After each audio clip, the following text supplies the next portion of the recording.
Welcome back. This is day 2 of the 23 Day Design Pattern Simplified series.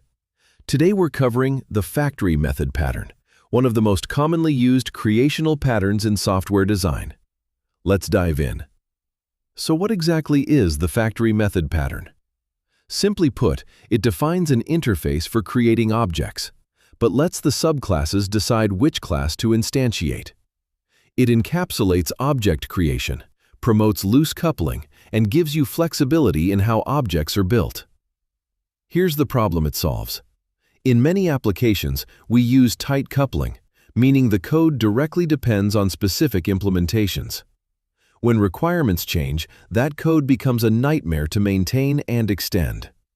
Adding a new object type means touching existing code, and that's risky. The solution? Instead of creating objects directly with new, we define a factory method that subclasses can override to create the right object.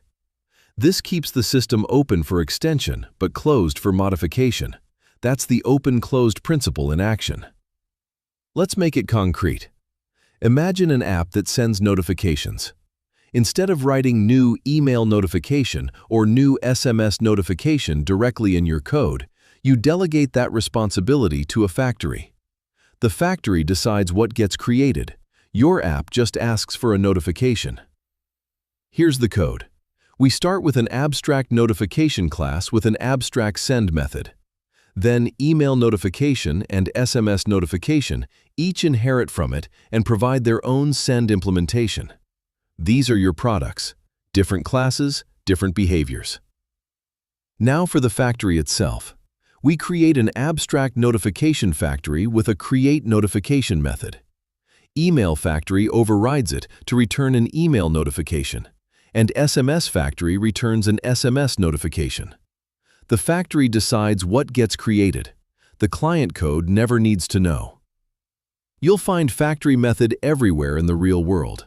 Logging frameworks, UI component libraries, database provider selection, and plugin architectures. Anytime a system needs the flexibility to introduce new types without breaking existing code, factory method is the go-to. Before your next interview, make sure you can answer these. What problem does factory method solve? How is it different from simple factory? When should you use it? What are its key components, and what are its advantages? Know these cold, and you'll stand out. Quick recap.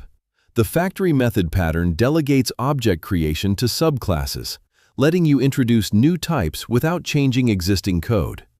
It encapsulates creation logic, promotes loose coupling, and fully supports the open/closed principle.